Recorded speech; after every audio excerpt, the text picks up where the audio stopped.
Tadi ada sebuah doa Nabi dalam sebuah riwayat hadis, mengapa Rasulullah mengatakan bahwa saya itu miskin gitu kan. Padahal Rasulullah itu kan sudah dinyatakan makhluk yang tidak kekurangan apa-apa. Minta aja pasti dikasih, nggak minta juga dikasih, tapi Rasulullah tidak. Maka sesungguhnya di balik itu ada makna tersirat, Rasulullah sesungguhnya kaya gitu. Tapi dia selalu rendah diri, kemudian dia tundukkan diri.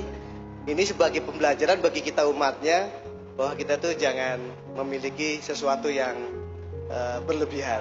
Saya kira begitu ya. Ya aku jawabannya kayak banget milih sing ndi ngono ya. Kayak banget dari filosofi, dari dialektika, dari logika semua bisa, dari nas-nas juga bisa. Jadi gini loh Mas. Ini jawaban pribadi ya. Saya itu andaikan saya kaya, saya akan hidup secara miskin. Saya. Dan sampai hari ini saya hidup secara miskin. Saya tidak tahu saya kaya apa tidak. Tapi saya hidup secara miskin. Makan saya cuman seperti itu. Tempat tidur saya seperti itu. Saya masih cuci sendiri. Saya masih korah-korah di dapur. Saya tidak punya pembantu. Saya nyetir sendiri. Gitu ya Mas ya. Kecuali jarak jauh mereka tidak tega sama saya. Jadi saya hidup secara miskin. Itu satu ya. Andaikan saya kaya, tidak akan saya pakai kekayaan untuk menghidupi saya. Karena saya pribadi memilih untuk hidup secara miskin, biasa saja sampai hari ini, ya Mas ya. Dan saya tidak pernah meningkat loh budaya saya. Kita ngono iku, ya tempe, wis kuakui lah, ya. Dan saya masih hidup seperti di pesantren dulu kok, sampai hari ini. Tidur di kasur tuh malah nggak enak. Saya bisa kok tidur di kursi bangku sekolah tuh gini gitu. Sampai pagi tidak ada masalah saya. Saya tidur dalam posisi apapun tidak ada masalah, karena tidur bagi saya adalah peningkatan kekuatan sel-sel saya. Semakin saya tidur enak, semakin lemah sel saya. Semakin saya tidur tersiksa, semakin memberontak sel saya sehingga menjadi lebih tangguh. Ngono dia aku. Kalau nggak percaya nanti malam kamu tidurnya gini sampai pagi. Iya. Jadi saya nomor 2 Mas, saya itu berpendapat miskin itu baik. Yang tidak boleh itu fakir. Kalau fakir harus ditolong. Tapi kalau miskin itu baik. Saya loh Mas, kaya itu bahaya. Kadal fakru ayyakuna kufron. Al fakru di situ tidak harus kemiskinan harta. Orang yang mempertahankan kekayaan berarti dia jiwanya miskin. Orang yang masih mencari kekayaan berarti dia bukan orang kaya. Kalau orang kaya dia tidak mencari kekayaan. Orang yang mencari kekayaan pasti orang miskin, kan begitu. Sama dengan Anda hidup di dunia kok menumpuk dunia, goblok. Oh sudah di dunia kok mencari dunia. Kalau di dunia itu mencari akhirat. Gimana sih Anda ini? Wes dek kali kok, ndi kali ini? Lo sekali kok.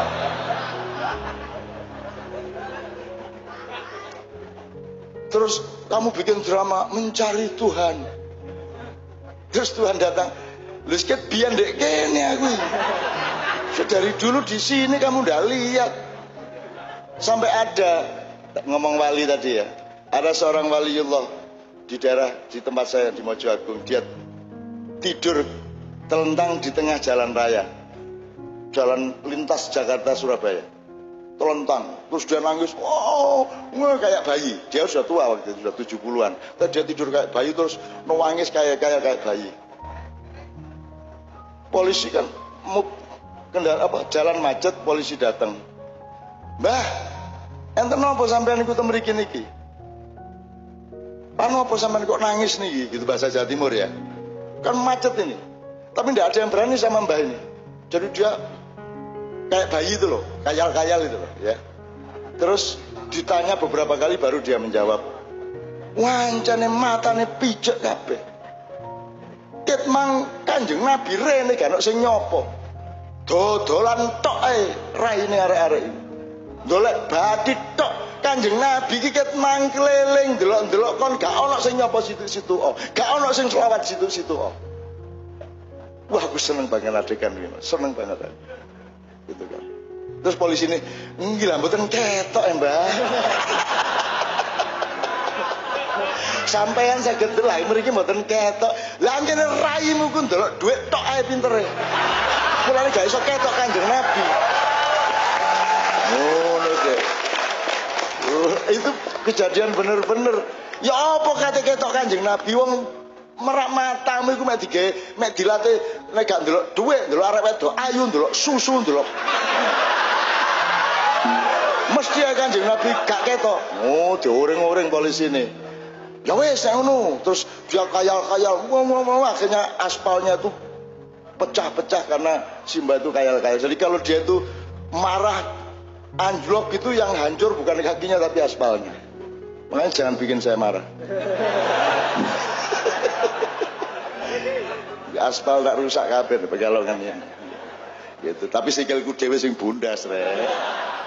Itu ya Mas ya. Wali itu ya wali yang tidak pakai aturan lah Mas. Apa sebabnya wali di sana di sini gini sana kok gini, tidak ada aturan cakarep-karepe. Oh dia majdzub kok. Oh dia cuma mediumnya Allah kok. Yang orang saya ceritakan kalau ke masjid itu nguyung antar, wah ini di masjid. Ini beneran. Bentar kalau selawatan bareng dia terbangnya, leren. Terbangan kok taek gitu kan. Terbang nih. Terus dia bilang, wah. Ini ribuan orang kan pakai sekian petromak gitu. Dia wah. Mati pet lampunya kabeh. Karena dia pukul satu kali pat. Terus dia kapokkan yo gitu. Coba wali ngono iku coba. Kok nek kepengin dadi wali gendeng ngono iku.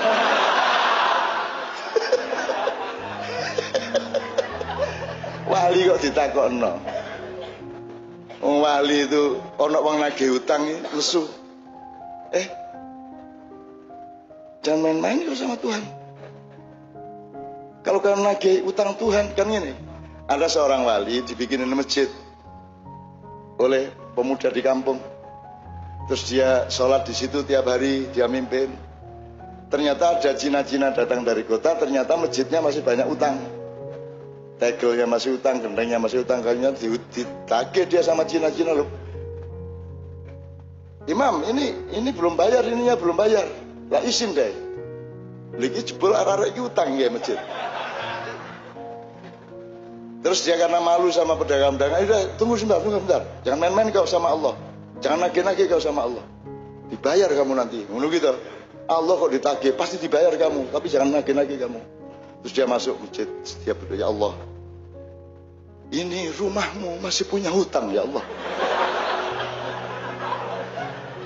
Apa engkau tidak malu ya Allah?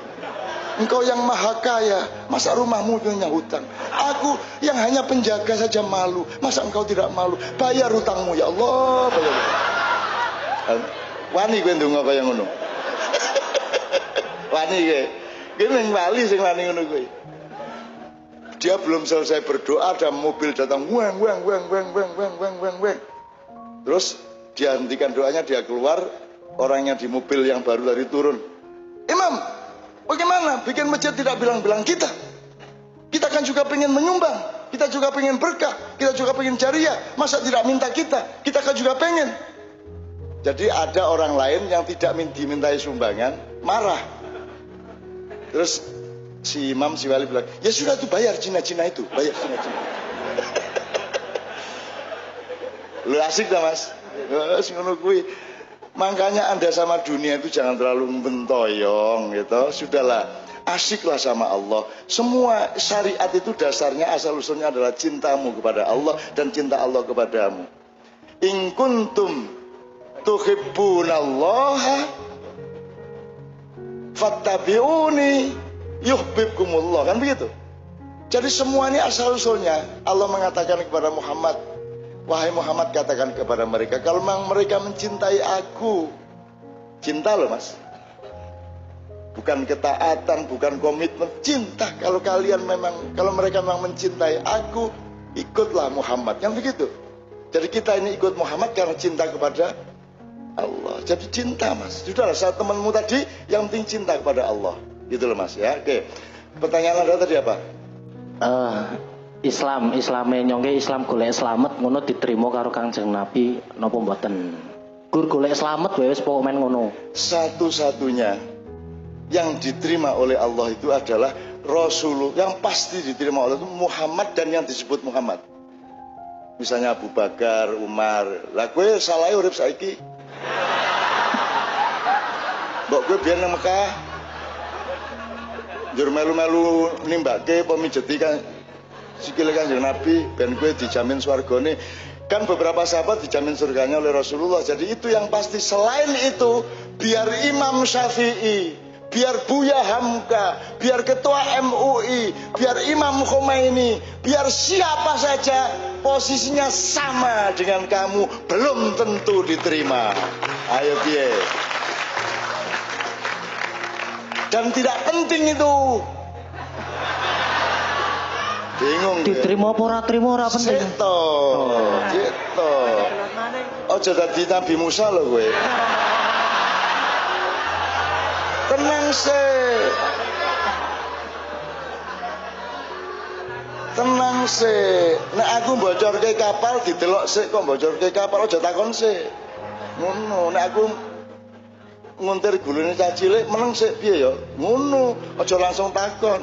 Kowe engko ayo takon pisan meneh aku ngene. Hadza firaqun baini wa bain. Inilah saat perpisahan aku dengan engkau. Ya, meneng ya. Dan itu tidak penting, menurut toh? Ngene loh Mas. Kamu itu tidak usah sibuk mencari ridho Allah, meminta ridho Allah. Kamunya yang harus terus-menerus ridho sama Allah. Rodiyatan bukan mardiyatan, rodiyah. Kamu yang harus memastikan setiap saat ridho kepada apapun saja yang Allah tentukan untukku. Kamu ridho, efeknya pasti diridhoi. Masa ya Allah ridhoilah aku, ridho jaluk tok kon dhewe gak ridho. Kan begitu? Bener nggak logikanya? Ayo takon meneh. Bener nggak? Jadi jangan sibuk memohon ridho Allah. Habiskan waktumu untuk meridhoinya. Sudah pasti kalau engkau ridho Allah meridhoimu, kan begitu. Jadi kan ya ayyatuhan nafsul mutmainnah. Terus irji'i ila rabbiki radiyatan mardiyah. Loh, radiyatan sik baru. Lah kamu itu sibuk mardiyah. Lo mardiyah wis rabi kebiyen ya.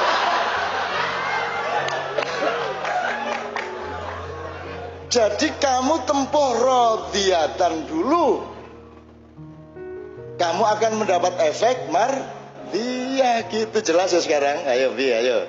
Oke, udah habis pertanyaannya. Oh miskin tadi tak tambahin. Kamu tahu nggak Rasulullah ditawari melalui Jibril. Jibril bilang sama Muhammad, kalau dia mau jadi raja yang kaya raya seperti kakeknya Sulaiman alaihissalam, untuk menjadi mulkan Nabi ya, raja yang kaya raya, maka wahai Jibril siapkan semua infrastrukturnya. Kemudian Jibril membuat gunung emas di antara Madinah dan Mekah, dan sampai sekarang masih ada di pagar itu. Itu stok terakhir Arab Saudi yang akan bangkrut sebelum 3 tahun yang akan datang. Ya, itu Jibril yang bikin untuk Muhammad, untuk menawarkan kepada Muhammad, kalau engkau mau menjadi raja yang kaya raya seperti kakekmu Sulaiman, Allah menyiapkan semuanya. Maka semua tambang minyak, kubangan Zam-Zam yang masih berumur sekitar 300 miliar tahun lagi dan tidak akan kering, itu ditaruh di situ untuk Muhammad supaya dia kaya raya. Tapi Muhammad menjawab, la ya Allah, biarkan aku, kalau aku diperkenankan, aku memilih menjadi abdan Nabi ya. Biarlah aku menjadi Nabi yang jelata, Nabi yang papa, Nabi yang miskin, sebagaimana umatku yang umumnya juga miskin. Biarlah aku berpakaian sebagaimana umatku yang paling miskin berpakaian. Biarlah aku makan sekadar sama dengan orang-orang yang paling miskin dari umatku. Kan gitu. Bener nggak itu? Jadi miskin itu baik. Pendapat saya, miskin itu baik. Sama dengan lapar itu baik. Lapar itu paling baik. Jangan sampai kenyang. Saya itu hampir tiap hari saya membiarkan diri saya lapar. Nanti kalau sudah mulai ini sudah akan menuju titik mulai akan tidak sehat, saya makan dikit. Prinsipnya ganjel tok. Kalau saya misalnya mau makan satu piring dengan lauk apa, saya coba risoles siji apa tempe loro, terus aku ngombe sing akeh. Kalau sudah cukup untuk menjaga kesehatanku, aku tidak makan yang lainnya. Gitu loh Mas. Saya tiap hari menjaga seperti itu. Jadi saya sangat sedikit makan, saya sangat sedikit tidur. Gitu loh Mas. Itu namanya hidup secara miskin tadi itu. Saya tidak pernah melampiaskan apa-apa. Untuk apa aku melampiaskan? Aku sudah punya istri Novia. Apa yang akan aku lampiaskan lagi? Dunia sudah tidak menarik bagiku.